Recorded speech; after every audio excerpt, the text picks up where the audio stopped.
Assalamualaikum warahmatullahi wabarakatuh. Semoga teman-teman semua selalu diberikan kesehatan, kelancaran dalam setiap urusan, dan dijauhkan dari segala hal yang buruk. Amin.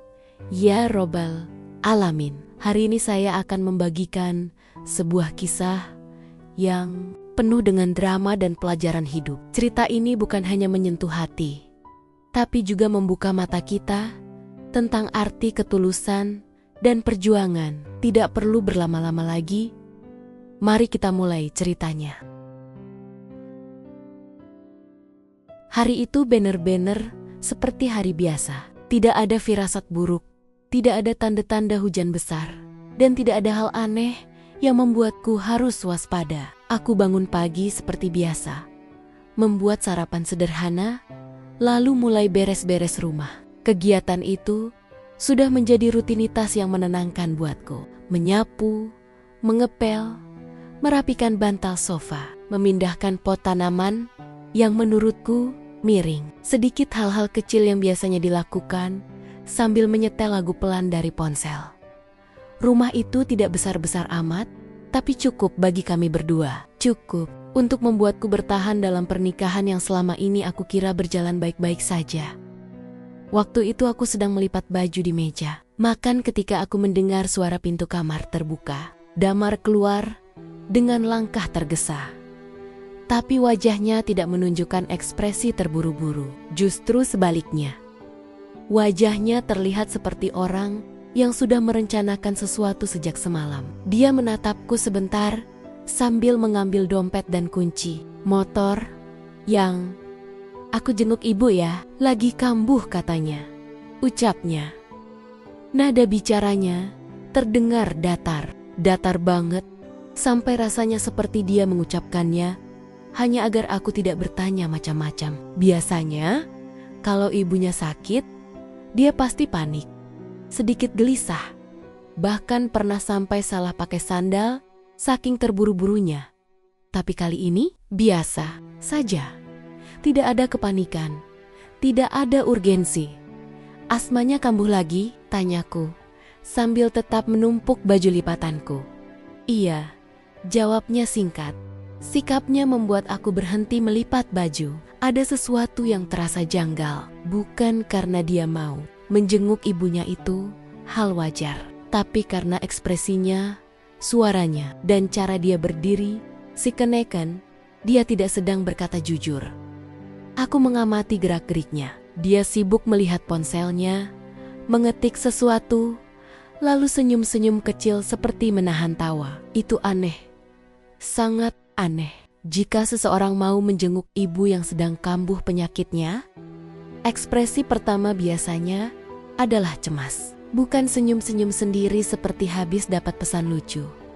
Awalnya aku mencoba menepis pikiran buruk itu. Aku bilang ke diriku sendiri bahwa mungkin aku cuma terlalu sensitif, terlalu mudah curiga, atau mungkin hormon sedang kacau karena aku belum makan siang. Tapi perasaan itu tidak hilang, justru semakin lama semakin besar, seperti ada yang menekan dada dari dalam. Aku taruh baju-baju yang baru kulipat ke keranjang dan berjalan ke dekat jendela, pura-pura merapikan tirai. Dari situ, aku bisa melihat dengan jelas Damar keluar rumah tanpa menengok ke belakang. Biasanya dia pamit sambil melambai. Tapi kali ini tidak. Dia bahkan tidak memberi kecupan cepat seperti biasanya. Aku perhatikan lagi. Dia tidak membawa apa-apa. Tidak ada obat untuk ibunya. Padahal biasanya kami selalu simpan cadangan inhaler dan vitamin di rumah kalau sewaktu-waktu dibutuhkan. Dia juga tidak terlihat seperti orang yang mau pergi jauh. Dia tidak membawa jaket, tidak menelpon taksi, tidak memesan ojek. Dia cuma berjalan santai sambil membuka ponsel. Sesekali dia berhenti dan tersenyum ke layar, seperti sedang membaca pesan yang membuatnya senang. Ini bukan ekspresi orang yang mau jenguk ibu sakit, batinku. Dadaku langsung terasa berat, campuran antara bingung, takut, dan tidak percaya. Aku mencoba berpikir logis. Mungkin dia sedang menghubungi keluarga untuk memastikan kondisi ibunya. Mungkin pesan yang dia baca adalah kabar bahwa ibunya sudah lebih baik. Tapi kalau benar, kenapa dia masih mau pergi ke sana? Dan kenapa tidak bilang padaku? Semua alasan yang ku coba bangun untuk menutupi kecurigaanku sendiri justru runtuh satu persatu. Apalagi mengingat hubungan kami dengan ibunya yang memang tidak pernah benar-benar baik. Sejak awal aku menikah dengan Damar, ibunya seolah tidak pernah merestui sepenuhnya, baik di depan orang lain, tapi menusuk halus kalau hanya berdua. Pernah suatu waktu dia berkata, "Kamu memang istri anak saya, tapi saya tidak pernah membayangkan dia menikah dengan orang sepertimu." Lembut tapi menyakitkan dan Damar. Dia selalu berkata padaku untuk sabar, memahami ibunya, dan tidak membesar-besarkan masalah.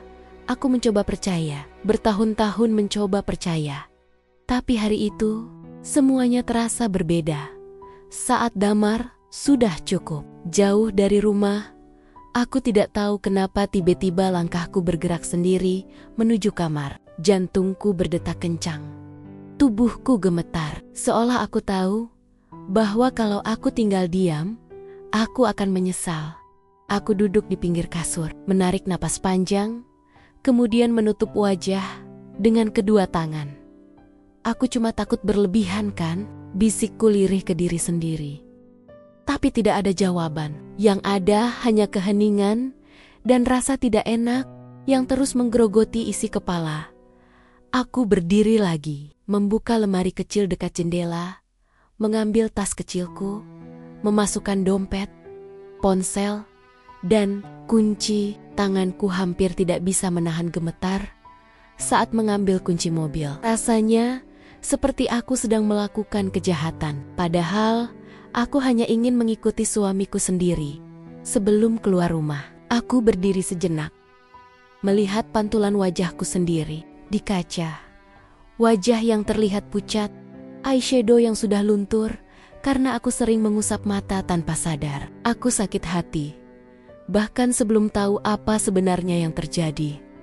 Tapi rasa ingin tahu itu, rasa curiga itu terlalu kuat untuk diabaikan.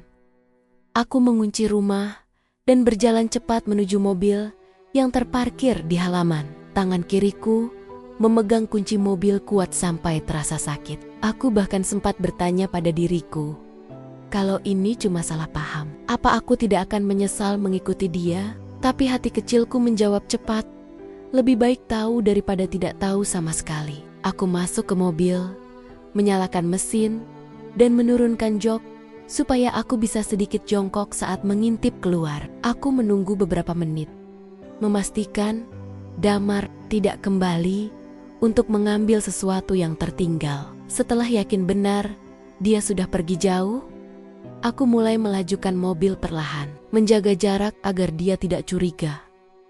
Nafasku pendek-pendek, telapak tanganku basah oleh keringat. Rasanya seperti aku sedang melakukan sesuatu yang sangat berbahaya. Seperti aku bisa ketahuan kapan saja. Dan kalau ketahuan, aku tidak tahu bagaimana harus menjelaskan alasanku. Tapi aku terus mengikutinya. Karena ada sesuatu dalam sikapnya sejak pagi yang benar-benar tidak bisa kupahami. Ada sesuatu yang dia sembunyikan. Sesuatu yang dia tutupi dengan ketenangan palsu itu. Aku ingat suaranya saat bilang mau jenguk ibunya. Datarnya, hambarnya, tidak ada intonasi orang yang sedang khawatir. Dan sekarang, melihat dia santai naik motor tanpa beban senyum baca pesan, rasanya semakin jelas ada hal yang tidak beres. Setiap detik yang aku lalui terasa seperti menit. Setiap tikungan yang dia ambil membuatku makin gelisah. Dan pada satu titik, ketika dia berbelok ke jalan yang bukan menuju ke rumah ibunya, jantungku seolah berhenti berdetak. Aku langsung tahu, dia berbohong. Dia tidak menuju rumah ibunya. Dia tidak pergi menjenguk orang sakit. Dia menuju tempat lain, tujuan lain, orang lain. Dan di detik itulah, aku sadar, apapun yang menunggu di ujung jalan nanti, aku harus siap. karena rasa tidak enak di awal. Ternyata bukan cuma perasaan, itu peringatan. Dan aku tidak mungkin mengabaikannya lagi. Aku mengikutinya dari jarak yang cukup aman, menjaga agar mobilku tidak terlalu dekat, tapi juga tidak terlalu jauh sampai kehilangan jejak. Setiap kali dia mengurangi kecepatan dan aku ikut mengerem, jantungku serasa naik ke tenggorokan. Aku takut dia melihatku dari kaca spion atau tiba-tiba berhenti dan bertanya kenapa aku mengikutinya. Beberapa kali mobilnya bergeser ke kiri atau kanan seolah hendak menepi, membuatku refleks memalingkan wajah agar dia tidak mengenali mobilku. Bahkan napasku sampai kutahan lama-lama, seperti orang yang sedang dicekik rasa cemas. Selama mengikuti dia, otakku tidak berhenti mengulang kalimat yang sama. Aku sedang mengejar kebenaran atau mungkin mengejar kehancuran diriku sendiri. Aku tidak tahu mana yang lebih tepat, tapi aku tahu apapun yang terjadi setelah ini, aku tidak bisa lagi pura-pura tidak tahu, tidak bisa lagi berpura-pura baik-baik saja dalam pernikahan yang mungkin sudah retak jauh sebelum hari ini. Perjalanan itu terasa sangat lama, padahal sebenarnya hanya sekitar 20 menit. Damar melewati jalan utama, lalu masuk ke gang besar yang menuju daerah pinggiran kota. Daerah itu terkenal karena banyak rumah keluarga besar yang suka dipakai kumpul, arisan, atau acara-acara tertentu. Ibunya pernah beberapa kali bercerita tentang tempat itu, meski tak pernah mengajakku langsung. Dan dari dulu, aku memang selalu merasa seperti orang luar di keluarganya. Tidak pernah benar-benar dianggap layak masuk lingkaran mereka. Ketika Damar berbelok ke arah jalan yang menuju rumah kerabat jauhnya, aku langsung menegakkan badan. Rasanya, tubuhku mendadak dingin. Dia tidak sedang mengarah ke rumah ibunya. Dia tidak sedang membawa makanan atau obat. Dia bahkan tidak terlihat seperti orang yang mau menjenguk siapapun. Dia menuju tempat lain. Tempat yang mungkin hanya dia dan keluarganya yang tahu. Jalan itu dipenuhi pepohonan besar dan rumah-rumah di sepanjang jalannya cukup jauh jaraknya. Rumah kerabat ibunya berada di ujung jalan, dengan halaman luas dan halaman samping yang sering dipakai acara keluarga. Aku pernah melewati jalan itu beberapa kali, tapi tidak pernah berhenti di sana. Aku memperlambat mobil dan menyusuri jalan dengan hati-hati. Damar sudah terlebih dahulu masuk ke dalam halaman rumah besar itu. Dari kejauhan, aku bisa melihat beberapa mobil lain sudah terparkir rapi. Ada mobil-mobil mewah, motor-motor keluarga, dan beberapa kursi tamu yang disusun rapi di halaman samping. Ngapain kesini? Ibunya sakit, kok malah kesini? Gumamku. Tapi suaraku terdengar lebih seperti napas yang pecah. Ketakutan daripada pertanyaan sungguhan, aku memarkir mobil agak jauh di belakang deretan rumah lain. Aku sengaja memutar sedikit agar mobilku tidak terlihat dari halaman depan. Setelah mematikan mesin, aku duduk diam sejenak, mencoba menenangkan diri. Nafasku pendek, jantungku berdetak lebih keras dari sebelumnya, dan tanganku gemetar parah. Aku tahu aku harus turun, tapi kakiku terasa berat, sangat berat.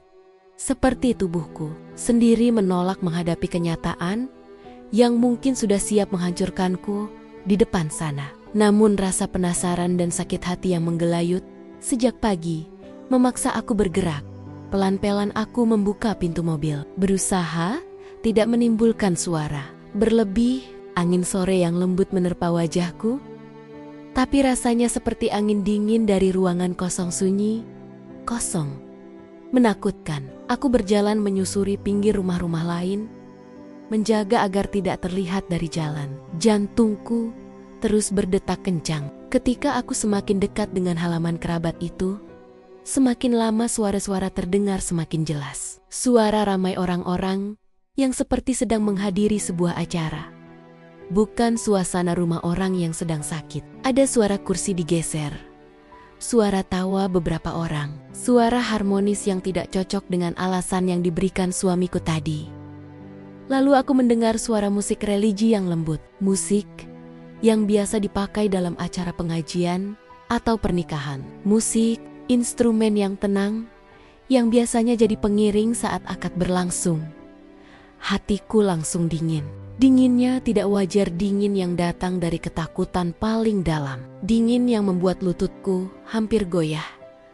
Aku berhenti sejenak, memegang dada, mencoba bernapas. Tapi napas itu tidak pernah masuk penuh.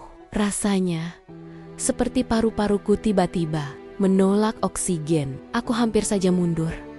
Tapi tubuhku seperti bergerak sendiri, mendorong aku untuk mengintip apa yang sebenarnya sedang terjadi. Aku melihat sebuah pagar batu besar di sisi halaman rumah itu. Untuk memastikan aku bisa melihat dengan jelas tanpa ketahuan, aku memutuskan untuk bersembunyi di balik pagar tersebut. Dari celah kecil antara beta-beta besar itu, aku bisa melihat sebagian besar halaman samping. Dan apa yang kulihat membuat napasku hilang. Seketika, rasanya seperti waktu berhenti di detik itu. Mataku membelalak. Tubuhku kaku dan tenggorokanku tercekat tanpa suara. Di sana, di kursi yang dihias rapi, di depan para tamu keluarga, Damar duduk bersanding dengan seorang perempuan yang sama sekali tidak kukenal. Perempuan itu mengenakan kebaya lembut warna krim. Rambutnya disanggul rapi. Wajahnya ditata seperti pengantin dengan makeup cantik yang sangat jelas dibuat oleh perias profesional. Dia duduk di samping Damar dan keduanya tampak cocok. Terlalu cocok. Seperti banner-banner pasangan pengantin baru, perutku terasa seperti ditonjok. Pandanganku berputar seperti mau jatuh pingsan. Lalu aku melihat sosok lain, sosok yang membuat tubuhku mati rasa. Ibunya, ibu mertuaku duduk paling depan, tepat di posisi kehormatan keluarga. Dia tersenyum lebar, bangga, bahagia, tanpa sedikit pun rasa bersalah atau beban di wajahnya. Dia terlihat seperti seseorang yang sedang menunggu sesuatu yang membahagiakan, sesuatu yang ditanggu-tanggu sejak lama. Aku ingin berteriak, tapi suara itu tidak pernah keluar. Dan di depan mereka, seorang penghulu berdiri sambil memeriksa berkas. Semua orang memperhatikan dengan hikmat. Suasananya sangat jelas, sangat gamblang, sangat tidak mungkin salah tafsir. Penghulu itu mulai membaca doa pembuka. Suara lembutnya bergema lewat speaker kecil di sudut halaman, dan Damar, suamiku sendiri, duduk di sana, mendengarkan dengan penuh perhatian. Bukan sebagai tamu, bukan sebagai keluarga, tapi sebagai calon pengantin pria. Tanganku refleks menutup mulut. Tubuhku seketika bergetar parah. Air mata langsung mengalir begitu saja, tanpa bisa kutahan. Nafasku tersengal, tapi aku tidak berani mengeluarkan suara apapun. Takut orang di dalam mendengar dan menemukan aku di balik pagar. Aku tidak bisa salah lihat. Tidak mungkin aku salah. Itu jelas-jelas akad nikah. Akad nikah. Suamiku sedang menikah lagi dengan perempuan lain, dengan restu ibunya, dengan senyum keluarga, dengan musik lembut dan doa-doa. Tubuhku mati rasa. Semua energi hilang dari kakiku. Lututku gemetar sampai hampir tidak sanggup menopang tubuh. Tanganku menekan batu pagar agar aku tidak jatuh tersungkur. Suara penghulu semakin jelas. Bismillahirrohmanirrohim. Aku tidak bisa lagi mendengar kelanjutannya. Suaranya bergema memekakan telinga, tapi aku tidak mendengar kata-kata lain. Semua suara yang masuk ke kepalaku hanya satu. Damar, suamiku, melakukan akad nikah di hadapan ibunya, di belakangku, tanpa sepengetahuanku, tanpa seizin atau sepatah kata pun padaku. Aku tidak tahu berapa lama aku berdiri di balik pagar itu. Rasanya terlalu lama dan terlalu cepat sekaligus. Aku seperti sedang bermimpi buruk yang terlalu nyata. Setiap detik terasa berat, seperti mengangkat batu di dalam dada. Setiap tarikan napas seolah menyayat tenggorokan sendiri. Aku memperhatikan Tepat saat penghulu mulai memberikan mikrofon kecil ke tangan Damar.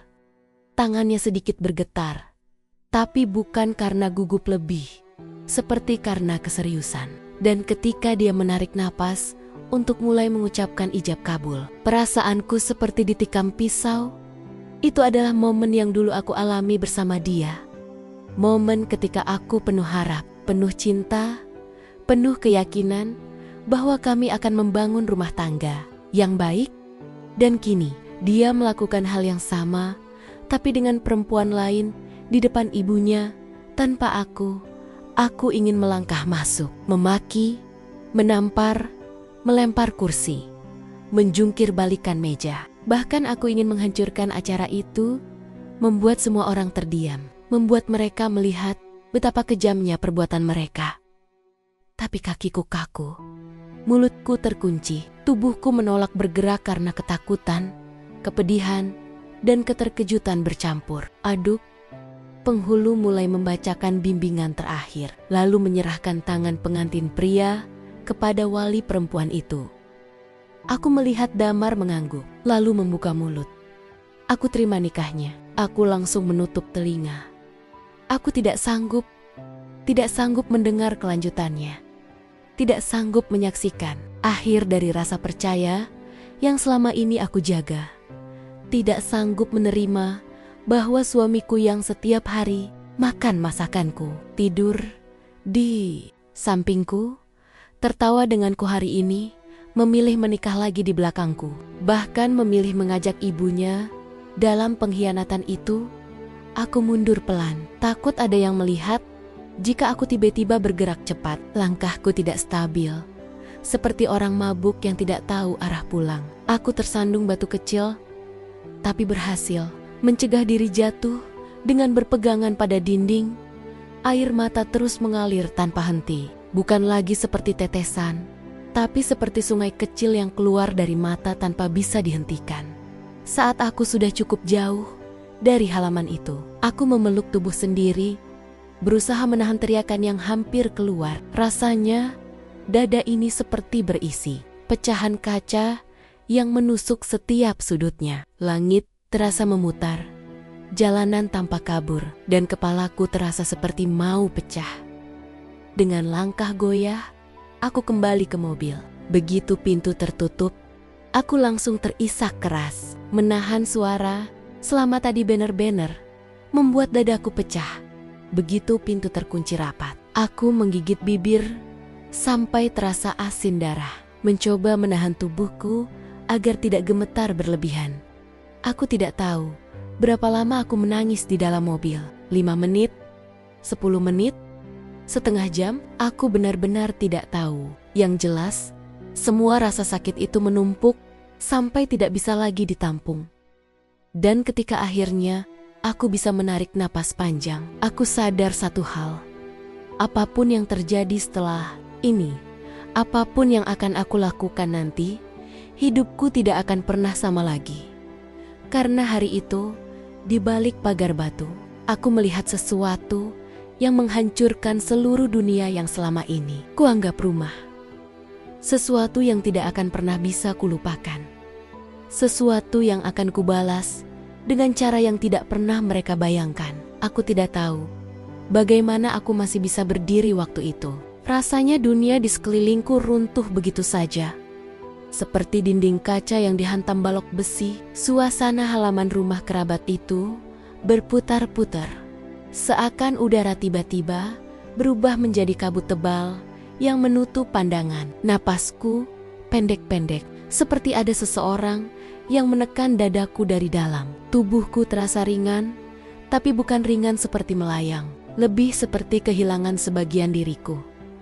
Aku merasa dikhianati 2 kali sekaligus oleh suamiku dan oleh ibu mertuaku yang sejak awal memang tidak pernah menerimaku. Tapi aku tidak pernah membayangkan dia sanggup tersenyum selebar itu di hari ketika anaknya mengkhianati istrinya sendiri.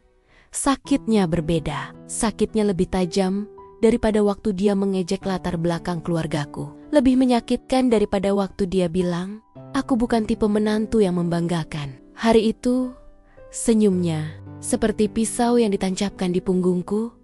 Aku sempat memejamkan mata, berharap saat aku membuka mata semua ini hanya mimpi buruk. Tapi begitu kubuka, pemandangan itu tetap sama. Damar tetap duduk di sana, doanya tetap bergema, dan perempuan itu tetap tersenyum malu-malu seperti pengantin baru pada umumnya.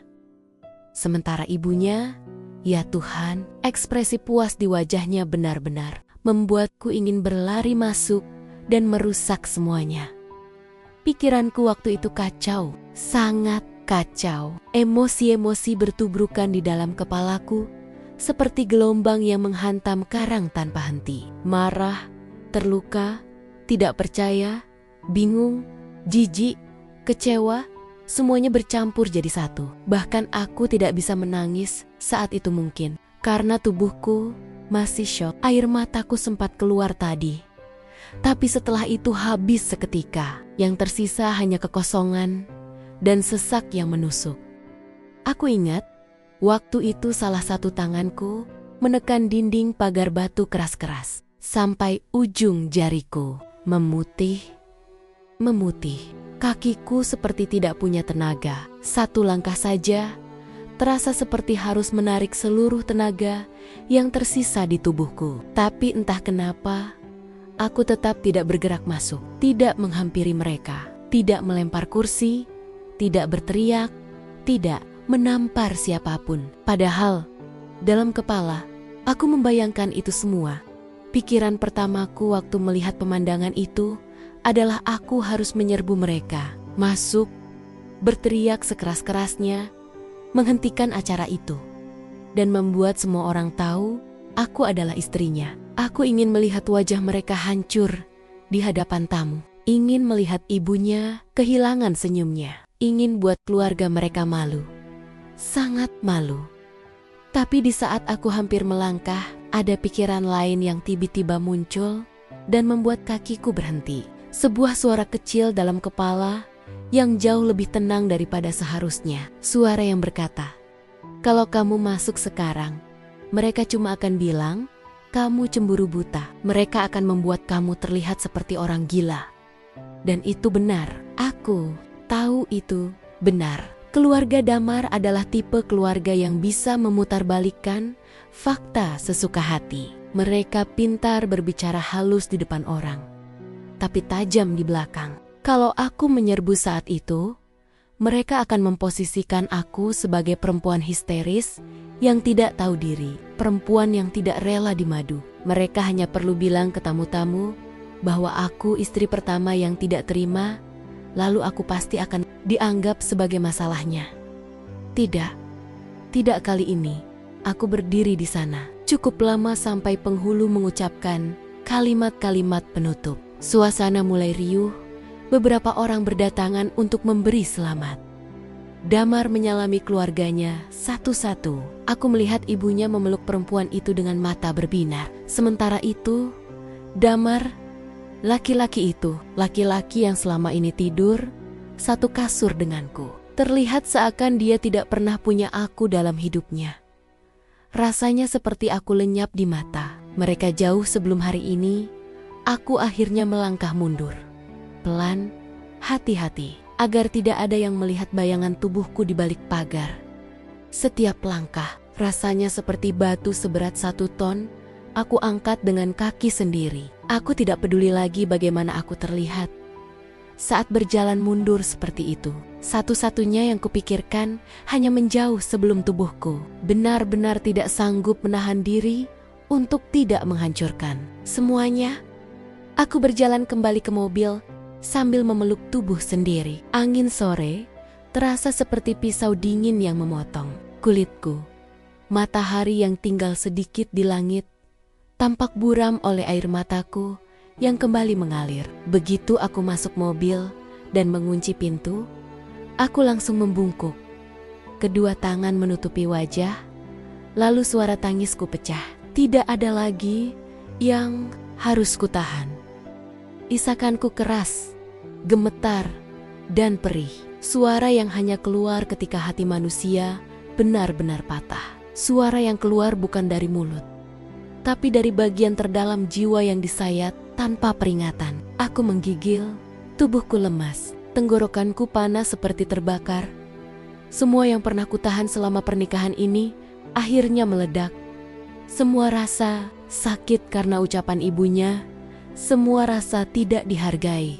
Semua hari-hari ketika aku merasa tidak cukup, semuanya tiba-tiba muncul bersamaan. Dalam tangisku, ada marah, ada penyesalan, ada rasa bodoh, ada rasa ditipu, ada rasa dibuang. Aku tidak tahu berapa lama aku menangis, sampai suara isahku melemah. Setelah air mata cukup mereda, aku mengusap wajahku dengan punggung tangan, menarik napas panjang, mencoba menenangkan tubuhku yang masih bergetar. Aku memandang bayangan wajahku di kaca mobil. Mataku bengkak, wajahku merah, hidungku basah, tapi yang paling mengganggu adalah ekspresi kosong yang kulihat.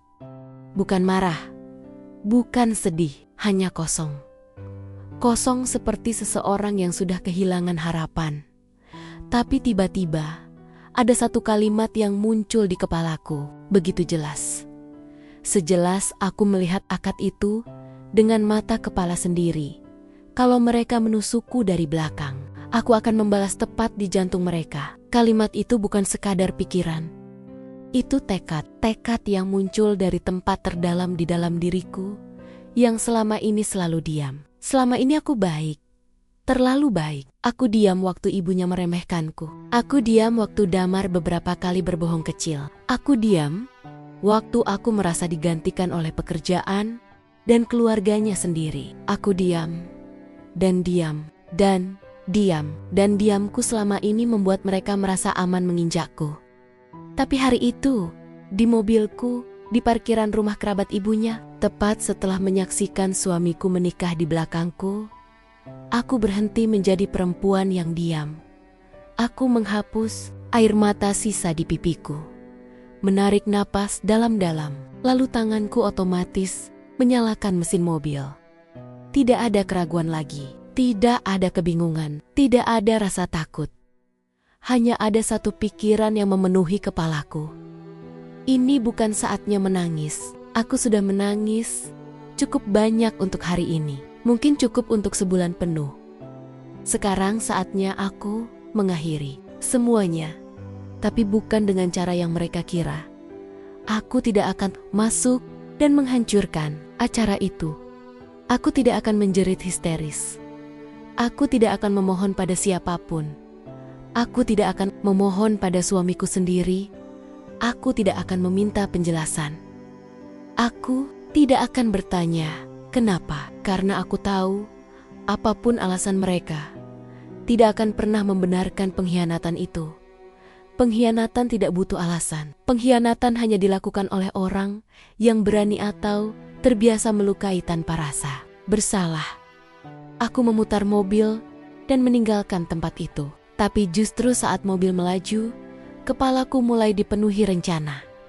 Rencana yang muncul dengan sendirinya. Rencana yang disatukan oleh luka, oleh penghinaan, dan oleh kenyataan bahwa aku tidak lagi punya tempat dalam hidup mereka. Aku tahu persis apa yang harus kulakukan. Dan hal yang paling menyakitkan bagi mereka bukanlah teriakan, bukan amukan, bukan permohonan, bukan air mata, tapi keheningan, kepergian, ketegasan. Aku akan pergi, tapi bukan tanpa meninggalkan jejak. Aku akan membalas, tapi tidak dengan tangan kosong. Aku akan mengakhiri, tapi bukan diriku sendiri. Sesampainya di rumah, aku tidak langsung masuk. Aku duduk diam sebentar di mobil, menatap pintu rumah yang selama ini menjadi pintu masuk hubungan kami. Rumah yang aku rawat, yang aku bereskan, yang aku isi dengan kerja keras, cinta, dan waktu. Rumah yang ternyata hanya dijadikan tempat singgah. Sementara bagi seseorang yang bahkan tidak menghargai keberadaanku, setelah pikiranku cukup tenang, aku turun dan membuka pintu rumah. Aroma harum pengharum ruangan yang kubeli seminggu lalu tercium samar. Rumah itu rapi, terlalu rapi. Rapi dari usahaku sendiri, rapi dari tanganku yang membersihkannya setiap hari tanpa keluhan. Aku menutup pintu dan bersandar di baliknya. Air mataku hampir keluar lagi, tapi aku paksa berhenti. Aku berjalan ke kamar. Di sana, kasur kami terhampar rapi, baju Damar masih tergantung di lemari. Handuknya masih basah di belakang pintu kamar mandi. Jejak kehidupan kami masih ada di mana-mana. Tapi, anehnya, aku tidak merasa itu milikku lagi. Tidak ada lagi kehangatan di dalamnya. Hanya sisa-sisa kenangan yang sekarang berubah menjadi racun. Aku duduk di ujung kasur, memegang bantal yang biasanya dipakai Damar. Aku menatap benda itu lama, sangat lama, sampai rasanya waktu berhenti. Tapi setelah beberapa saat, aku memutuskan meletakkannya kembali. Bantal itu tidak lagi punya arti apapun. Aku menatap atap kamar, lalu tersenyum kecil, senyum pahit. Senyum getir yang muncul dari seseorang yang akhirnya sadar bahwa hidupnya telah dibohongi begitu lama. Aku tahu persis caranya, bisikku lirih. Caranya membalas tanpa perlu menyentuh mereka. Caranya menghancurkan tanpa perlu menjerit. Caranya membuat mereka menyesal selama sisa hidup mereka. Caranya mengakhiri dengan cara yang membuatku tetap berdiri sebagai pemenang. Aku tidak akan hancur. Aku tidak akan membiarkan mereka melihat aku runtuh. Aku akan berdiri tegak, dan mereka yang akan merasakan akibat dari apa yang mereka lakukan hari ini. Malam itu, di kamar yang sunyi, aku membuat satu keputusan yang akan mengubah semuanya. Aku akan menggugat cerai. Dan itu hanyalah permulaan. Malam, ketika Damar pulang setelah menjenguk ibunya, aku masih bisa merasakan suara penghulu dari tempat akad. Itu menggema di kepala, seakan-akan setiap kata saat akad tadi menusuk ulang dadaku. Tapi, aku sudah memutuskan sejak langkah kakiku meninggalkan halaman rumah itu. Aku tidak akan meledak, tidak akan ribut, dan tidak akan terlihat sebagai wanita yang kalah. Dia mempermainkan kesetiaanku dari belakang. Maka aku akan menghancurkan hidupnya dari depan secara tarang-tarenggen dan sah secara hukum. Begitu Damar membuka pintu rumah, ekspresinya sangat tenang, bahkan bisa dibilang bahagia. Bagaimana bisa seseorang yang baru saja mengucap ijab kabul dengan perempuan lain pulang membawa wajah selembut itu? Dia menggantung jaket sambil bersenandung kecil, lalu menghampiri aku yang sedang duduk di meja makan. Yang, ibuku pulang cepat. Kondisinya stabil kok. Kamu gak usah khawatir. Nada bicaranya terlalu ringan, terlalu dipaksa. Tatapannya menghindar sedikit. Tapi dia memainkan peran itu dengan baik. Peran sebagai suami baik-baik yang baru saja pulang dari ibunya yang sakit.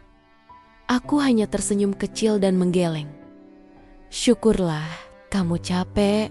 Mandi sana. Aku siapin minum hangat, dia mengangguk. Menyentuh pundakku sebelum berlalu ke kamar mandi. Sentuhan itu membuat dadaku perih. Dulu aku selalu merasa hangat saat disentuh olehnya. Sekarang rasanya seperti disentuh orang asing yang meminjam tubuh. Suamiku. Aku duduk mematung selama beberapa menit setelah dia masuk kamar mandi. Ada rasa ingin menangis, tapi aku tahan. Tidak sekarang. Tidak di depan dia. Tidak untuk orang yang bahkan berani melakukan akad di belakangku. Malam itu aku tidur tanpa banyak bicara. Damar pulas dengan wajah kelelahan. Tapi aku tahu, bukan karena menjenguk ibu. Mungkin karena tegang menjalani akadnya. Atau karena memikirkan masa depan barunya dengan perempuan itu. Entahlah, tapi aku tidak peduli. Yang jelas aku tidak akan bangun sebagai istri yang disia-siakan lagi. Keesokan paginya, aku bangun lebih dulu. Aku mandi, berpakaian rapi, dan merias wajah secukupnya. Damar masih tidur. Wajahnya begitu damai, seolah dunia sedang berjalan sebagaimana mestinya. Aku hampir tertawa. Melihat kenyataan itu, dia tidak sadar hidupnya tinggal menunggu waktu. Sebelum hancur berantakan, aku tidak membuatkan sarapan. Tidak menyeduh kopi kesukaannya. Tidak melakukan rutinitas istri yang selama ini selalu kulakukan. Aku hanya mengambil tas, kunci mobil, lalu pergi tanpa meninggalkan pesan apapun. Tujuanku satu, kantor pengacara. Di perjalanan, tanganku gemetar lagi, tapi bukan karena sedih seperti kemarin, melainkan karena marah dan tekad yang menumpuk. Jantungku berdebar, tapi pikiranku sangat jernih. Aku sudah memutar ulang kejadian di rumah kerabat ibunya semalam berkali-kali. Wajah perempuan itu, ekspresi bahagia ibu mertuaku, senyum bangga di wajah Damar. Semuanya masih segar di kepala dan justru menjadi bensin atas kemarahanku. Ketika aku tiba, ruang tunggu kantor pengacara itu sepi. AC-nya dingin sekali, sampai aku merasa seluruh tubuhku diselimuti hawa berbeda dingin, tapi penuh api. Seorang resepsionis menyapaku dan menanyakan, "Janji, temu." Aku bilang, aku butuh konsultasi cepat dan mendesak. Dan untungnya, ada pengacara yang bisa menerima. Namanya Pak Hendra, seorang pria paruh-baya dengan gaya bicara tegas tapi ramah. Begitu aku duduk, dia menatapku sambil berkata, "Silakan ceritakan semuanya." Aku menarik napas panjang lalu membuka ponselku. Video pertama aku tunjukkan Damar yang berdampingan dengan perempuan itu. Wajahnya serius tapi bahagia. Tangan mereka bergetar saat penghulu mengucapkan doa. Ibunya yang tersenyum bangga sambil sesekali menoleh ke tamu undangan. Pak Hendra memasang kacamata, lalu menonton dengan ekspresi datar profesional sekali. Aku menunjukkan foto-foto lain yang aku ambil dari balik pagar. Wajah ibu mertuaku, penghulu, tamu, hingga tangan mereka yang sedang menggenggam buku nikah baru. Setelah selesai memutar semuanya, aku menelan ludah, berusaha tidak terlihat emosional. "Begitu, Pak, itu suami saya."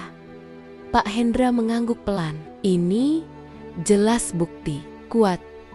Ibu ingin bagaimana?" Aku menatapnya lurus, tanpa ragu sedikit pun. "Saya ingin gugat cerai secepatnya, tanpa ada jalan damai." "Baik," katanya, sambil membuka beberapa dokumen di laptopnya. "Dengan bukti ini, kita bahkan bisa memperkuat gugatan dengan alasan perselingkuhan sekaligus pernikahan siri tanpa izin istri.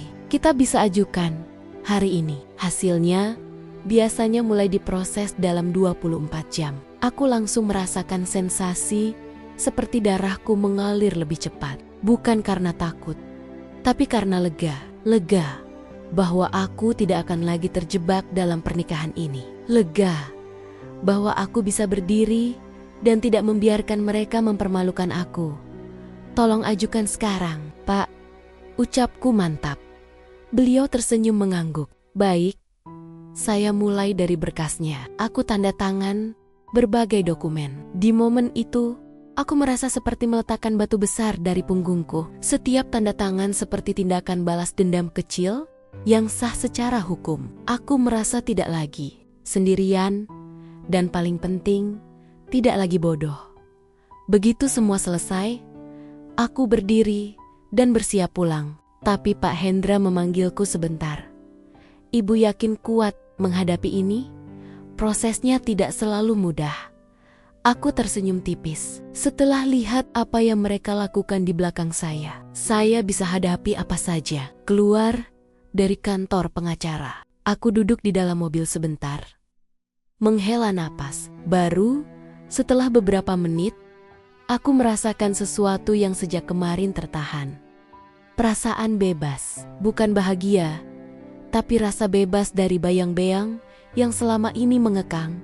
Saat tiba di rumah, Damar sedang duduk di sofa dengan ponsel di tangan. Dia tersenyum-senyum kecil, jelas sedang chatting dengan seseorang. Aku bahkan tidak peduli lagi. Tapi ketika dia melihatku masuk, dia bertanya, "Kamu dari mana, Yang? Ada urusan?" Jawabku singkat.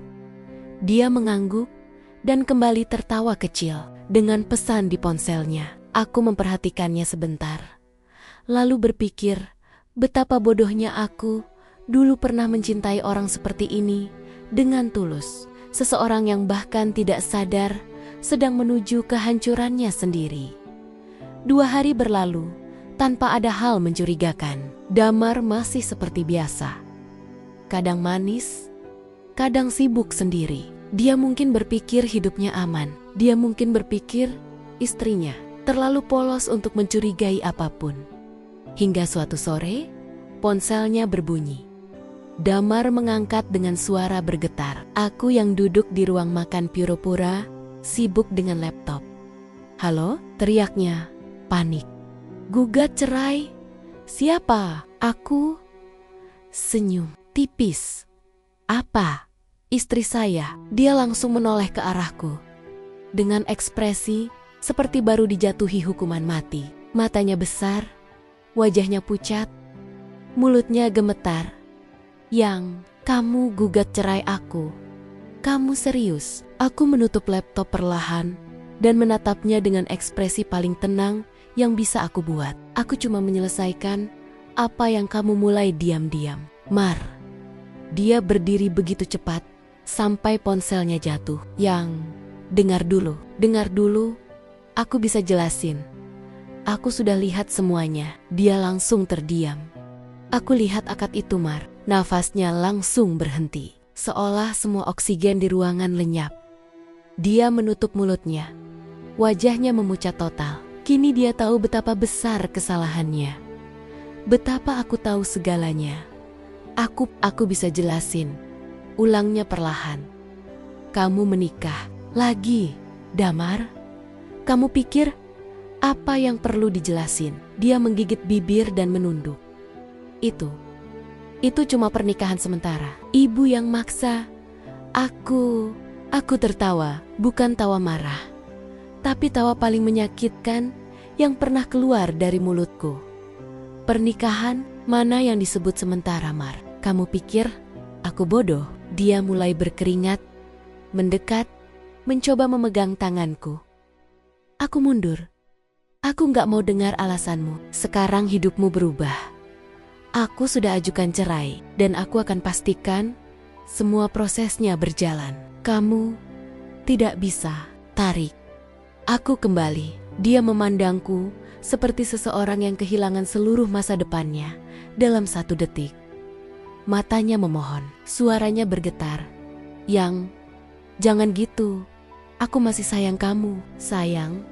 ucapku sinis. "Kamu menikah lagi di belakangku, Mar.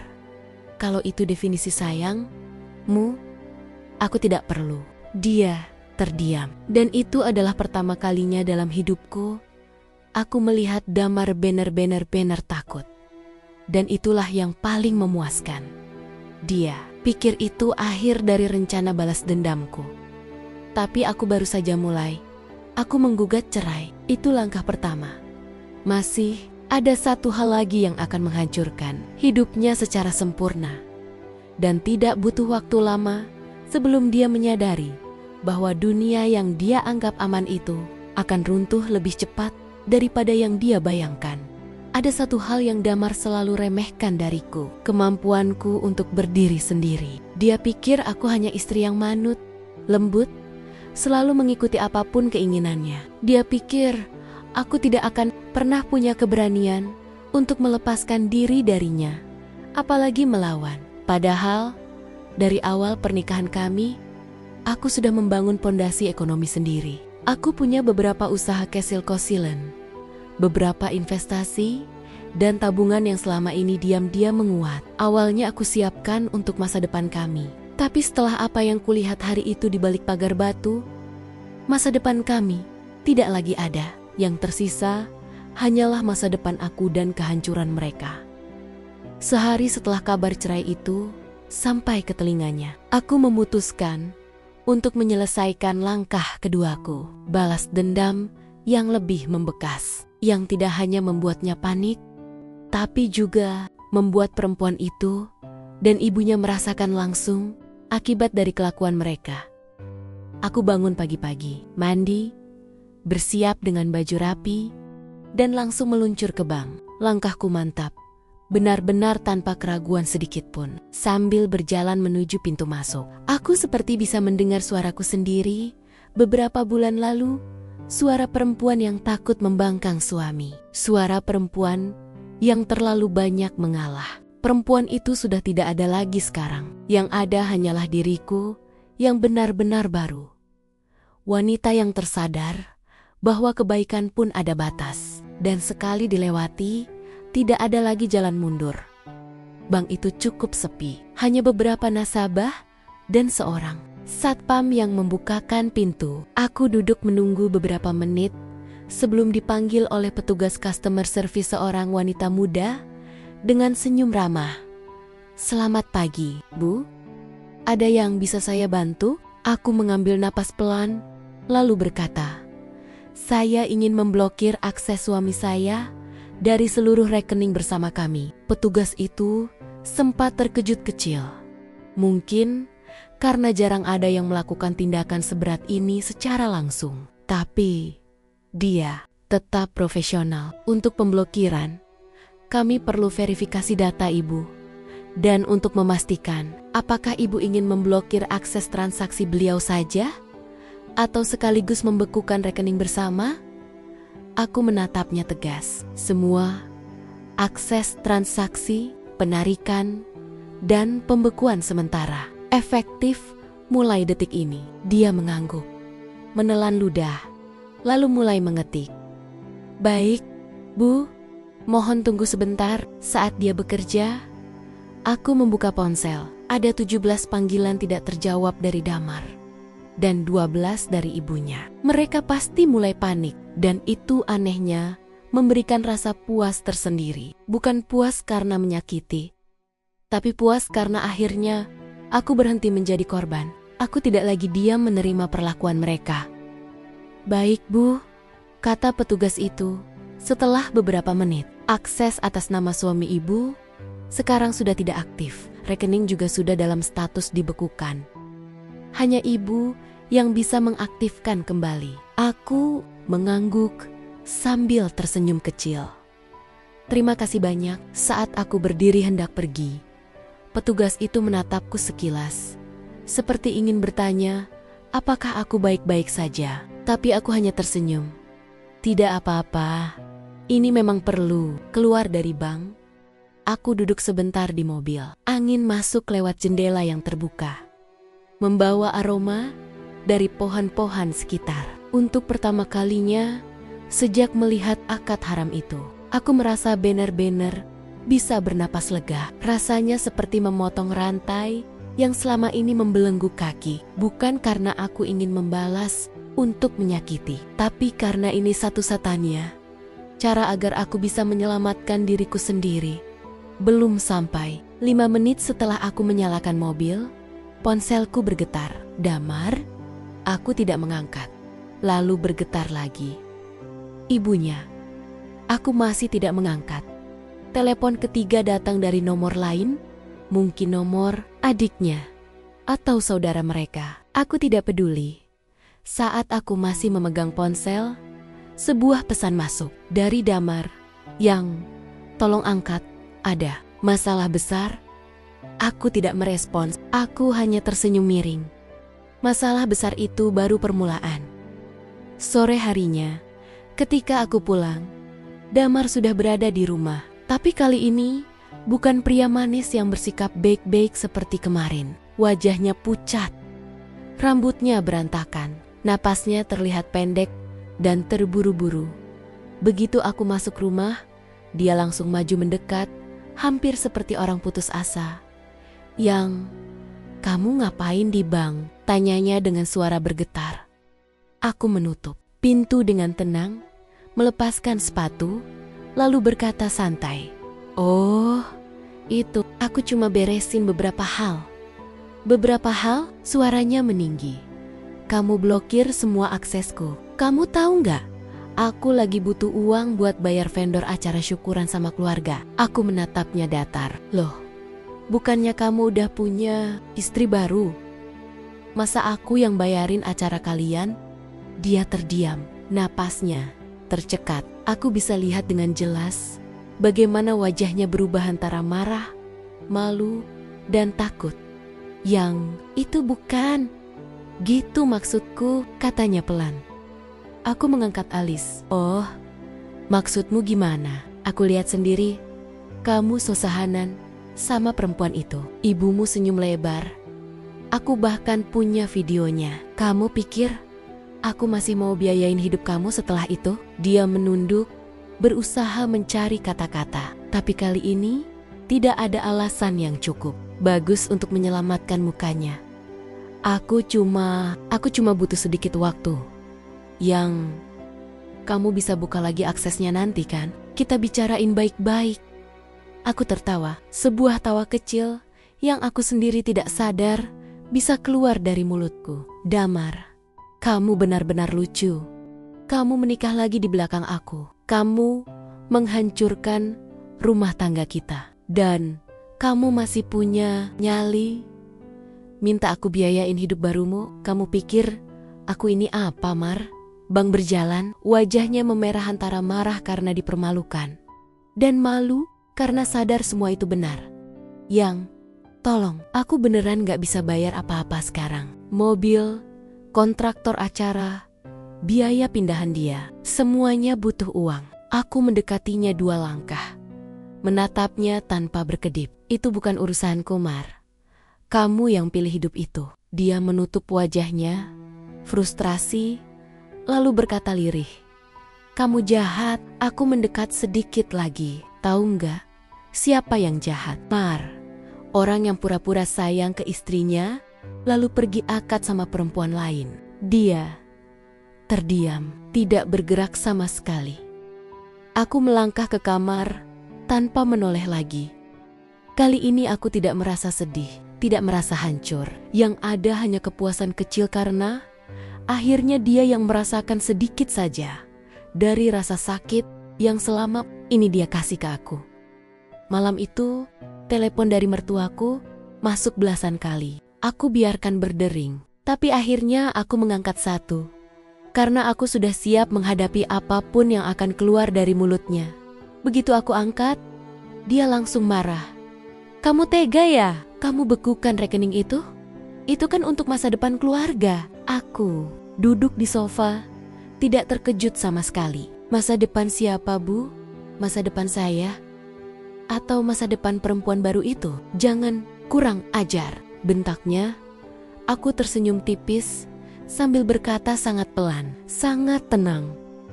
Kurang ajar itu menikahkan anaknya dayam-dayam tanpa izin istrinya. Sunyi beberapa detik, sangat sunyi. Suara di seberang seperti tercekat. Aku nggak mau ngomong lebih banyak. Lanjutku. Saya cuma ambil hak saya. Telepon langsung dimatikan. Setelah itu, bisa dipastikan kotek-kotakku tadi menampar keras harga dirinya. Beberapa minggu setelah pemblokiran itu, efeknya mulai terlihat jelas. Damar semakin sering keluar rumah sambil marah-marah. Dia menghubungi sana-sini, mungkin mencari pinjaman atau solusi. Tapi tidak ada yang berjalan baik. Teman-temannya tahu dia menikah lagi. Jadi mereka enggan membantu. Bahkan beberapa keluarganya memandangnya aneh karena dia menikah 2 kali dalam waktu terlalu dekat. Perempuan barunya yang waktu akad terlihat manis dan anggun sekarang sering muncul di depan rumah ibunya sambil menangis. Aku tidak tahu pasti apa yang terjadi. Tapi bisa kubayangkan, uang habis, pesta tidak kelar, hidup tidak seindah bayangan mereka. Aku bahkan mendengar kabar dari keluarga jauh bahwa pesta lanjutan mereka batal. Vendor menolak bekerja tanpa DP tambahan, dan mobil Damar disita karena cicilan menunggak 3 bulan. Ibunya yang dulu selalu memandangku rendah dan menuduh aku hanya menumpang hidup anaknya, sekarang justru dia yang sibuk meminjam uang sana-sini. Bahkan sempat mengirim pesan panjang pada puisi. Pesannya minta maaf, tapi jelas penuh keterpaksaan. Aku biarkan pesan itu tanpa balasan. Semua ini bukan untuk menyakiti mereka. Ini hanya konsekuensi dari tindakan mereka sendiri. Aku hanya menghentikan akses seseorang yang tak lagi pantas menyentuh sepeser pun uang yang aku hasilkan dengan kerja keras. Mereka mencoba menjatuhkanku diam-diam. Sekarang mereka merasakan bagaimana rasanya kehilangan pijakan. Dan jujur saja, aku belum selesai. Ada satu hal yang sering orang lupa tentang hidup. Apa yang kita tanam, itu pula yang akan kita tuai. Dulu aku sering mendengar orang tua bilang, jangan lukai orang yang tidak melukaimu. Nanti, hidupmu sendiri yang mengembalikan. Tapi, mungkin Damar dan keluarganya tidak pernah percaya hal-hal seperti itu. Mereka pikir mereka bisa mempermalukanku, menghinaku, dan menyakitiku tanpa ada siapapun yang membela. Mereka pikir aku akan tetap menunduk diam, seperti boneka yang tidak punya kekuatan apa-apa. Mereka pikir hidup mereka akan mulus setelah menyingkirkanku. Nyatanya, dunia punya rencana lain. Setelah pemblokiran rekening dan gugatan cerai diumumkan, kehidupan baru Damar yang katanya penuh cinta, penuh kebahagiaan, dan lebih cocok untuknya mulai menunjukkan wajah aslinya. Dan itu bukan wajah indah seperti yang mereka bayangkan. Tidak ada kebahagiaan, tidak ada ketenangan. Yang ada hanyalah kekacauan yang tidak berhenti. Seperti hujan badai yang tidak pernah memilih waktu. Awalnya aku tidak peduli. Setelah mengambil langkah itu, aku fokus kembali pada hidupku. Aku kembali ke tempat kerja, menata ulang bisnis kecilku, dan memperbaiki rutinitasku yang sebelumnya selalu berputar mengurus Damar.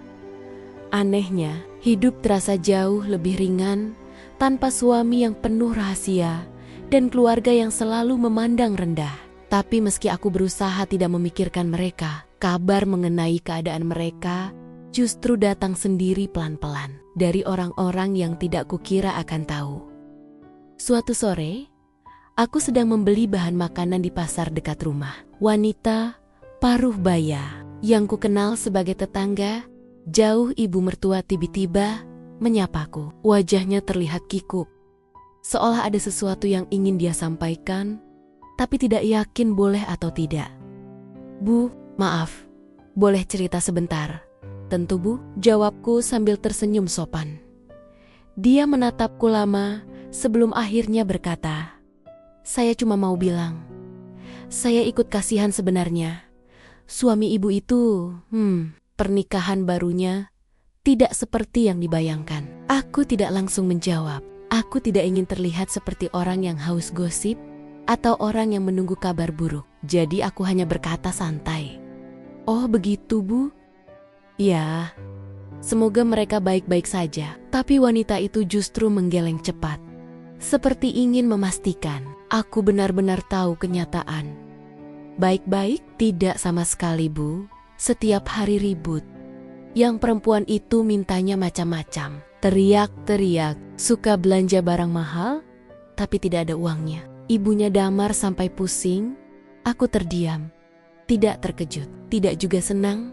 Hanya terdengar masuk akal saja. Perempuan yang terlihat halus dan lembut saat akad memang seringkali hanyalah topeng. Dan mengingat Damar menikahinya dengan begitu terburu-buru, hanya karena dorongan nafsu atau dorongan ibunya. Ya, inilah hasilnya. Tetangga itu melanjutkan dengan suara pelan. Damar bahkan katanya sampai pinjam uang ke tetangga. Ada juga yang lihat dia mari merah sendiri di jalan. Saya sih cuma kepikiran sama ibu. Dulu sering disalahkan ya sama mereka. Aku tersenyum kecil. Ya begitulah bu. Dia menghela napas panjang sambil menggeleng pelan. Sekarang baru kerasa ya bu, siapa yang sebenarnya ngurus rumah tangga itu. Dulu ibu mertua itu suka cerita yang jelek-jelek tentang ibu. Padahal ternyata justru ibu yang paling bisa diberesin semuanya. Aku tidak menyangka akan mendengar itu. Sebuah kalimat sederhana, tapi cukup untuk menghangatkan hati yang sudah lama beku. Rasanya seperti universe sendiri akhirnya angkat bicara, memberi konfirmasi bahwa aku tidak salah selama ini. Bukan aku yang buruk, bukan aku yang jadi sumber masalah. Aku hanya tidak pernah dipandang dengan layak.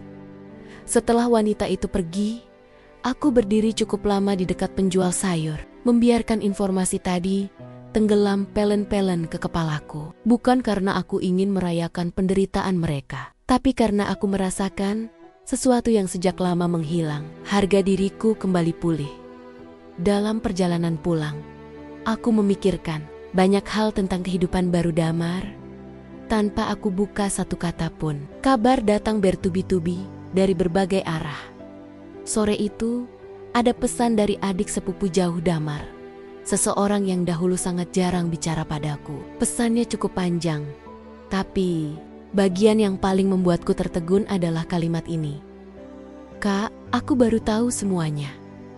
Ternyata kakak dibohongi. Maaf ya, selama ini aku ikut percaya sama tante.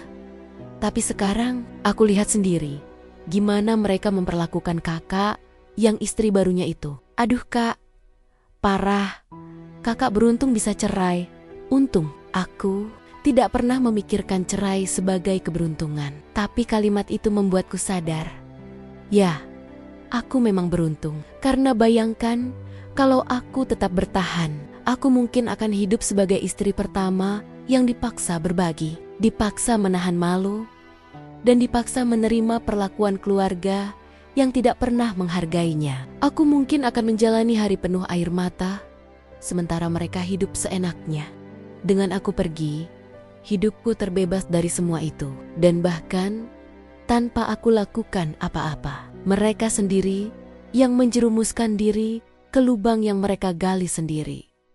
Malamnya, 5 panggilan tak terjawab muncul dari Damar. Aku memutuskan untuk membuka salah satunya yang, "Tolonglah, aku capek, aku nggak tahu mesti gimana." Dia mintanya banyak banget. Aku kerja kayak apapun nggak cukup. Ibu juga ngomel tiap hari. Aku diam, tidak membalas. Aku hanya membaca dan menutup layar. Beberapa menit kemudian, pesan lain masuk. Aku salah. Yang aku tahu. Tapi tolonglah, buka rekening itu. Aku beneran hancur. Aku memejamkan mata pelan. Ada sebagian kecil diriku yang dulu mungkin akan luluh. Tapi perempuan itu telah mati. Yang tersisa kini adalah diriku yang baru yang sadar bahwa tidak ada cinta sejati dalam pernikahan yang penuh pengkhianatan. Yang sadar bahwa membiarkan mereka menginjakku lagi hanya akan membuatku kembali tidak bernilai. Aku tidak membalas. Beberapa hari kemudian, kabar semakin buruk. Ibunya sampai datang ke rumah keluarga besar sambil menangis. Katanya perempuan baru itu pemalas, suka menuru-nuru. Marah sedikit langsung banting barang, tidak pernah mau masak, tidak mau beres-beres, dan hanya tahu minta uang untuk skincare, tas, dan liburan. Bahkan sempat kedapatan mengambil perhiasan ibu mertua untuk dijual dayam-dayam. Aku mendengarnya lewat kerabat jauh yang tiba-tiba meneleponku sambil tertawa miris. Ternyata menantu idaman mereka itu. "Hiasan saja mbak, dalamnya busuk," kata-kata. Itu membuatku termenung lama. Aku bukan orang yang suka menyindir, tapi hatiku terasa begitu dingin saat membayangkan wajah ibu mertuaku yang selama ini memandangku rendah. Wanita itu selalu menganggap aku tidak cukup, tidak cantik, tidak pantas. Dia ingin menantu yang halus, yang cantik, yang menurutnya lebih kelas. Tapi sekarang ia justru mendapat orang yang memperlakukannya sebagai mesin uang. Dan Damar, dia terseret sebagai korban atas pilihannya sendiri. Setiap malam, suara ribut dari rumah itu terdengar sampai ke rumah tetangga. Damar menjerit, perempuan itu balas memaki. Ibunya ikut campur, dan semuanya berakhir menjadi perang besar. Tetangga sampai menutup jendela karena tidak tahan mendengar suara benturan barang. Ada satu pesan dari tetangga ibunya yang membuatku ingin duduk lama dan merenung. "Kak, aku nggak tahu mesti bilang apa, tapi kalau dulu mereka selalu nyalahin kakak. Sekarang justru semua orang lihat kakak bukan penyebab apapun." Yang perempuan itu bener-bener bikin hancur rumah. Kakak pergi malah bikin semua keburukan mereka kelihatan. Aku hanya menatap layar ponsel tanpa berkata apa-apa. Kadang, kebenaran memang butuh waktu, dan waktu itulah yang akhirnya menunjukkan siapa sebenarnya yang membuat keluarga itu bertahan selama ini. Aku teringat masa Mosa Ketika aku masih berstatus istri sah, aku yang birs-birs rumah. Aku yang mengatur keuangan, aku yang memastikan tagihan lunas, aku yang mengingatkan Damar kalau lupa bayar cicilan atau lupa makan. Semua itu dulu dianggap biasa saja. Bahkan dianggap kurang, seolah itu bukan bentuk kontribusi, seolah aku hanya numpang hidup. Dan sekarang setelah aku pergi, setelah aku lepaskan semua tanggung jawab itu, barulah mereka sadar bahwa semua yang biasa itu ternyata adalah pondasi besar yang selama ini membuat hidup mereka stabil. Tanpa pondasi itu, bangunan manapun pasti runtuh. Dan dalam kasus mereka, runtuhnya bukan pelen-pelen, tapi langsung ambruk seperti gedung tua tanpa penyangga. Aku tidak menyesal, tidak sedikit pun. Melihat mereka menderita bukan membuatku bahagia, tapi membuatku tenang. Tenang karena aku tidak gila selama ini. Tenang karena semua perlakuan buruk yang aku terima selama ini ternyata memang berasal dari mereka, bukan dari kekuranganku. Dan yang paling membuatku tersenyum kecil adalah kenyataan sederhana ini. Setelah aku pergi, barulah mereka mengerti nilai keberadaanku. Aku bukan masalahnya. Aku tidak pernah menjadi akar dari kehancuran itu. Justru aku adalah orang yang selama ini membuat semuanya tetap utuh. Mereka hanya baru sadar setelah aku hilang. Dan itulah awal dari babak akhir yang akan menutup cerita ini dengan cara yang tidak pernah mereka bayangkan. Setelah proses perceraian selesai, ada satu hal yang paling aku syukuri. Ketenangan, bukan harta, bukan kebebasan punya uang sendiri, bukan hilangnya beban rumah tangga, tapi ketenangan. Sesuatu yang dulu rasanya mustahil, ku dapat selama hidup bersama Damar dan keluarganya. Hari-hariku kembali normal, pagi kerja tanpa drama, malam bisa tidur tanpa harus mengurus rumah yang seakan tak pernah selesai. Weekend bisa ngumpul sama keluargaku tanpa harus minta izin atau menghadapi komentar pedas dari ibu mertuaku. Aku seperti kembali menemukan versi diriku yang hilang selama bertahun-tahun. Beberapa bulan berlalu dengan cara yang membuatku benar-benar merasa hidup kembali. Rasanya seperti keluar dari ruangan gelap yang lembab, lalu menemukan udara segar. Aku tidak pernah menyangka bahwa meninggalkan Damar ternyata lebih menenangkan daripada mempertahankan. Pernikahan itu, aku juga kembali dekat dengan orang tuaku. Dulu aku jarang pulang, jarang ngobrol, jarang curhat. Bukan karena aku tidak sayang, tapi setiap kali aku ingin bertemu mereka, selalu ada komentar seperti, "Mau pulang lagi? Kamu kan sudah punya rumah sendiri." Atau, "Ibu bukan melarang, tapi jangan siring-siring lah, nanti dikira nggak bisa ngurus suami." Hal-hal kecil yang lama-lama menggerus hatiku. Jadi ketika perceraian selesai, aku merasa seperti dicabut dari bawah air. Setelah sekian lama tenggelam, aku bisa bernapas. Dan kupikir semua urusan dengan Damar dan keluarganya telah selesai. Ternyata hidup punya cara sendiri membuat semua orang memetik apa yang mereka tanam. Sore itu, aku baru selesai mandi dan hendak membuat teh hangat. Hujan baru reda dan aroma tanah basah bercampur dingin.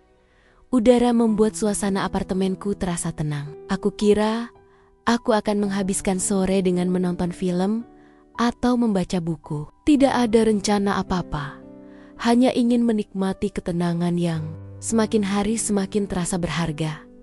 Lalu bel apartemenku berbunyi. "Siapa ya?" gumamku. Aku tidak menunggu tamu. Saat kulihat melalui kamera intercom, jantungku langsung tercekat. Damar. Wajah yang dulu sangat kukenal, tapi sekarang tampak berbeda. Kusut, pucat, matanya merah seperti kurang tidur berminggu-minggu. Tubuhnya makin kurus, seperti tersedot semua energinya. Dia berdiri dengan bahu merosot, seperti seseorang yang sudah tidak punya tenaga lagi untuk mempertahankan sikap tegas. Aku sempat diam cukup lama, mempertimbangkan apakah aku harus membukakan pintu atau tidak. Tapi aku bukan tipe orang yang menutup pintu begitu saja. Apalagi pada seseorang yang pernah berbagi hidup denganku. Meskipun dia menghancurkan hati dan kepercayaanku, aku tekan tombol untuk membuka kunci pintu. Begitu pintuku buka, Damar berdiri di sana, dan entah kenapa aku tidak merasakan apa-apa lagi. Tidak marah, tidak sedih, tidak rindu. Seperti melihat seseorang yang pernah ada dalam hidupku, tapi sudah menjadi masa lalu. Boleh aku masuk? Suaranya pelan, hampir tak terdengar. Aku mengangguk tanpa ekspresi berlebihan, lalu menggeser tubuh sedikit agar dia bisa masuk. Dia melangkah pelan, seperti orang yang bingung harus duduk di mana. Akhirnya dia duduk di sofa ruang tamu. Menggenggam kedua tangannya, menatap lantai. Sejenak tidak ada yang bicara, hanya suara AC dan tetesan air hujan dari balkon. Lalu tiba-tiba bahunya bergetar. Dan yang terjadi selanjutnya membuatku tercengang. Damar menangis, bukan meneteskan air mata pelan, bukan menangis malu-malu, tapi benar-benar menangis. Bahunya naik turun, suaranya tercekat, tangannya menutup wajah, seolah seluruh dunia runtuh di pundaknya. Aku hanya berdiri beberapa detik, terdiam melihatnya. Perasaan yang muncul bukan kasihan, lebih tepatnya heran. Karena selama bertahan-tahan aku bersamanya, aku tidak pernah sekalipun melihat dia menangis sedalam itu. Bahkan saat menghadapi masalah keluarga atau pekerjaan, dia selalu terlihat kuat atau pura-pura kuat.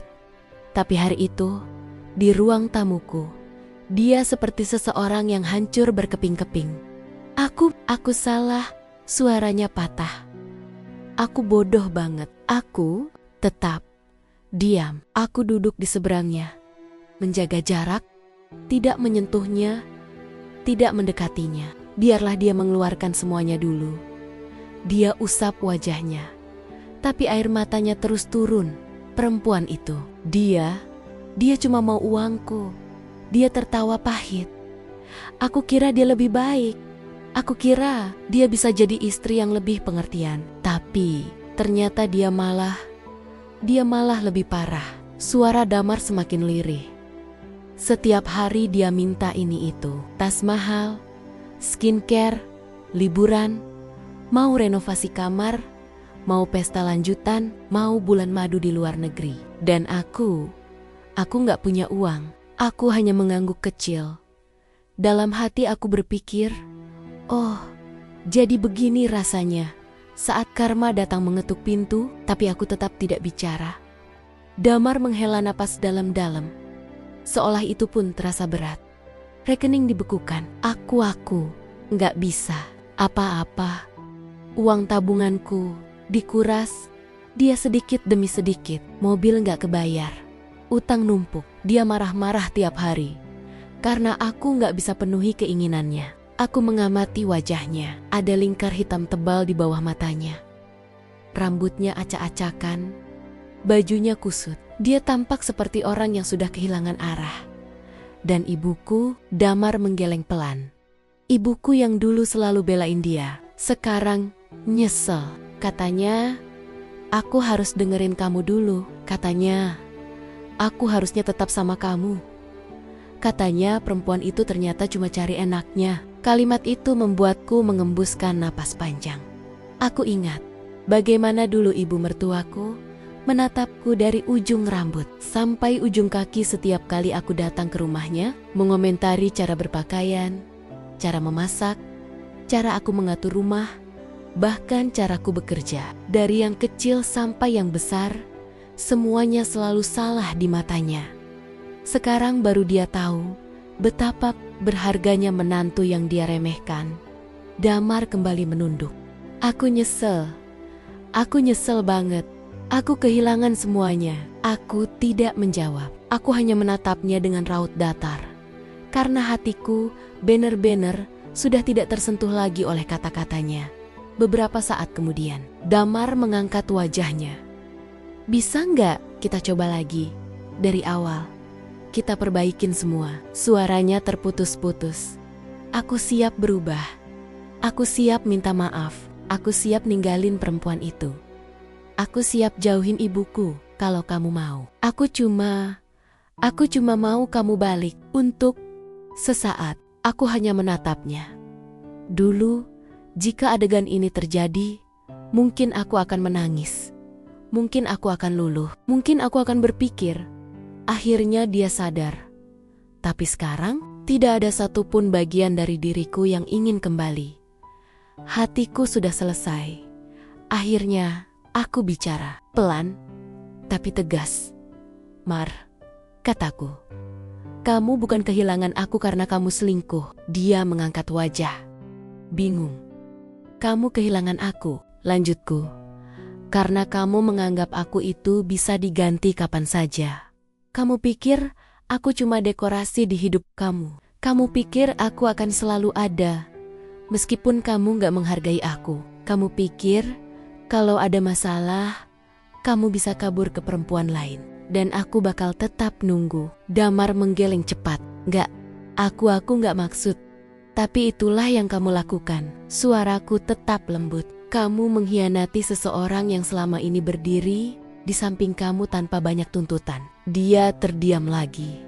Air matanya jatuh. Aku menatap matanya, memastikan dia benar-benar mendengarkan. Aku sudah memaafkan kamu, tapi memaafkan tidak berarti aku mau kembali. Damar menunduk begitu dalam, sampai tubuhnya hampir membungkuk. Bahunya naik turun, menunjukkan dia sedang menahan tangis lagi. Aku kehilangan semuanya, bisiknya sambil menutup wajah. Enggak, Mar. Aku berdiri pelan. Kamu kehilangan sesuatu yang lebih besar dari uang, rumah, atau status. Dia mengangkat wajah, bingung dan patah. Kamu kehilangan kesempatan. Jawabku. Ruangan menjadi sepi.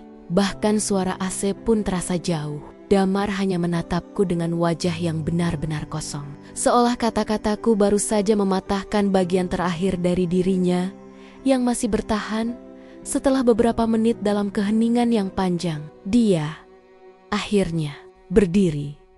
Gerakannya pelan, seperti seseorang yang tidak tahu lagi arah hidupnya. Dia berjalan menuju pintu. Tepat sebelum keluar, dia menoleh dengan suara serak. Kamu benar-benar gak mau kasih aku satu kesempatan pun. Aku tidak mendekat, tidak menahan, tidak memberi harapan. Aku hanya berdiri tegak dan menjawab jujur, tanpa keraguan. Tidak. Damar memejamkan mata sejenak, menghela napas panjang, lalu membuka pintu dan pergi. Tanpa drama, tanpa memaksa, tanpa lagi mencoba beralasan. Langkahnya terdengar seperti seseorang yang berjalan dengan beban berat di punggungnya. Setelah pintu tertutup, aku duduk kembali di sofa. Hening, tapi bukan hening yang kosong, hening yang damai. Aku tidak merasa bersalah, tidak merasa jahat, tidak merasa menang. Aku hanya merasa selesai. Hari itu aku sadar sesuatu. Yang hancur bukan aku, yang tersungkur bukan aku, yang kehilangan semuanya bukan aku, melainkan dia, ibunya, dan keluarga yang dulu menganggapku tidak cukup baik, tidak cukup pantas, tidak cukup berharga. Mereka pikir pengkhianatan akan menghancurkanku. Tapi justru ketika aku pergi, hidupku terbuka lebar. Kesempatan datang tanpa harus kutarik. Ketenangan hadir tanpa harus kupinta. Sementara mereka jatuh, berkeping-keping, dan tidak ada yang bisa mereka salahkan selain diri mereka sendiri. Plot twist yang sebenarnya bukan ketika aku membekukan rekening atau menggugat cerai. Plot twistnya adalah mereka kira aku akan hancur tanpa mereka. Ternyata mereka yang hancur tanpa aku. Pengkhianatan mereka bukan hukuman untukku, tapi jembatan menuju hidup yang jauh lebih baik. Dan hari itu, saat menatap pintu apartemen yang baru saja Damar tutup dari luar, aku tersenyum kecil. Akhirnya, aku benar-benar bebas. Ya, Dan itulah cerita hari ini. Terima kasih sudah menyimak cerita ini sampai akhir. Jika teman-teman suka dengan ceritanya, jangan lupa untuk like, share, dan subscribe agar channel ini bisa terus berkembang dan menghadirkan cerita-cerita menarik lainnya.